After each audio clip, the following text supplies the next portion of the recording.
नगीना से सांसद चंद्रशेखर आजाद इस वक्त बातचीत के लिए हमारे साथ मौजूद है। सर, बजट सत्र चल रहा है इस वक्त और इसी सत्र में कहा जा रहा है कि वक्त संशोधन विधेयक को पेश किया जाएगा और दूसरी तरफ जो कई सांसद हैं वो इसका विरोध भी कर रहे हैं। गृह मंत्री कह रहे हैं कि विरोध की जरूरत नहीं है। देखिए, ऐसा है कि जिस दिन वो बिल अमेंडमेंट के रूप में हाउस में आया था उस दिन हमने उसका पुरजोर विरोध किया था।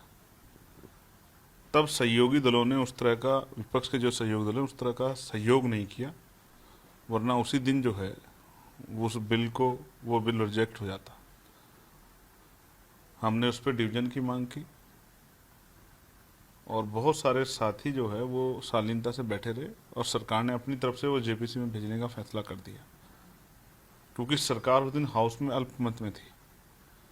फिर जेपीसी जब बनी तो जेपीसी के लिए भी मैंने चेयरमैन सर से कहा कि हम उसका हिस्सा रहना चाहते हैं, अपने जो विचार है उसको रखना चाहते हैं, लेकिन उसका तो हिस्सा हम लोग नहीं बन पाए क्योंकि वो स्पीकर सर के हाथ में था।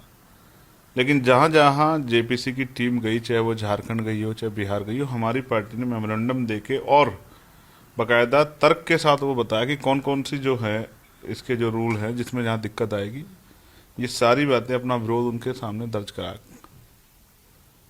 अब जब प्रोटेस्ट हो रहे हैं उसमें भी आज़ाद समाज पार्टी पूर्ण रूप से सहयोग कर रही है। मैं खुद अभी बिहार गया था और जो दिल्ली में प्रोटेस्ट हुआ था उसको भी हमने समर्थन पत्र देके उसमें अपना समर्थन जाहिर किया। मैं चाहता था कि अपने क्षेत्र में अब छुट्टी पड़ी है तो 3-4 दिन रह के आऊं, लेकिन जिस तरह से सरकार ने के मंत्रियों ने कहा कि वो इसी सत्र में लेके आएंगे तो उसका विरोध करने के लिए और वो किसी भी तरह से लागू ना हो, चाहे उसका विरोध सड़क पे करना पड़े, हाउस में हम लोग जो हैं कोई छुट्टी नहीं मनाएंगे, हम लोग हाउस में रहेंगे और डट के और सरकार का मुकाबला करेंगे। लेकिन बीजेपी के कई नेता मंत्री हैं वो कह रहे हैं कि बिल से जो गरीब मुसलमान हैं उनको नुकसान नहीं है। जो पार्टियां हैं, राजनीतिक पार्टियां, विपक्षी पार्टियां, वो अपने फायदे के लिए इसका विरोध कर रही हैं। देखिए, जितने भी मुस्लिम संगठन हैं, कहने को तो कोई कुछ भी कह सकता है, लेकिन वो मुस्लिम संगठन, चाहे वो all India Muslim personal law board हो, जमीयत उलेमा हिंद हो या और जो बहुत सारे संगठन हैं, वो सब लोग इसका बड़े पैमाने पे विरोध कर रहे हैं। इसका विरोध जो विपक्ष नहीं कर रहा है, जिनके ऊपर जिनको सुविधा देने की बात आप कर रहे हो। मैं आपको याद दिलाना चाहता हूं कि ऐसा ही बिल आपने जो कानून बना दिया था किसानों के खिलाफ आपने बनाया था, किसान उससे सहमत नहीं थे। फिर किसान 13 महीने तक आंदोलन करते रहे, अंत में आपको बिल वापस लेने पड़े।